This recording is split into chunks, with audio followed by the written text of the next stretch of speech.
What's up guys? For today's video, atong topic kay another part sa ginatawag nga talk about your favorite material. Karon kay mao na ni siya ang atoang part 2. But before ta mo proceed, if wala pa ka nakalanta sa part 1, ako masulti is lantawan na lang pod before or after aning nga video para makabalo ka ngano mao tong akong napili as usa sa akong mga favorite material sa pagdrawing ug portrait. So mupadayon ta, ang akong favorite material sa karon nga video kay kining electric eraser. Ako kini siyang napalit sa DIY. As you can see, klaro raman sa iyang tatak. Nakanindot aning electric eraser kay dako kayog tabang makahimo og highlights without exerting too much effort. Like for example kanang shiny effect sa mata nga area, sa skin tone, sa baba, ug daghan pa.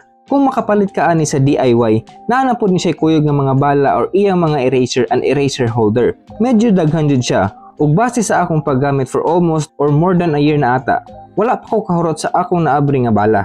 Makita ra pod ninyo sa likod ani ang iyang instructions if maglibog ka kung saon paggamit. Actually, dali ra jud kay siya itaod.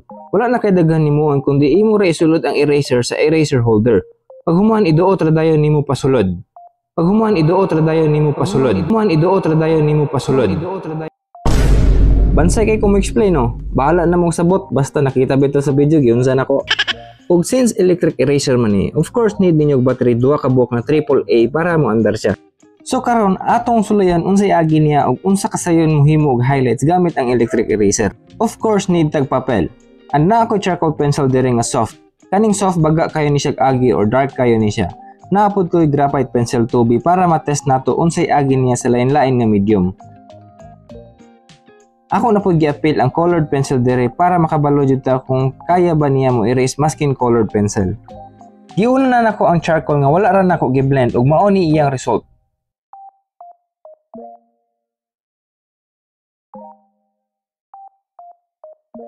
Kung mapuno og hugaw ang eraser, pwede rin ninyo limpyuhan gamit maskin unsa nga naay rough surface.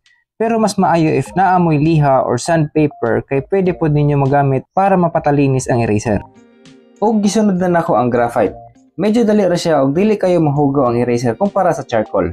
Also guys, pwede ra pod din ninyo gamiton manually pareha sa uban nga eraser like pencil eraser.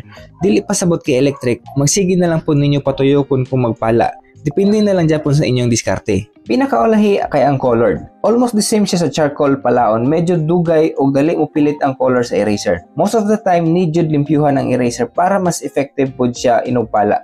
The more nga limpyo, the more dali maka-erase. So, mauna mga result niya.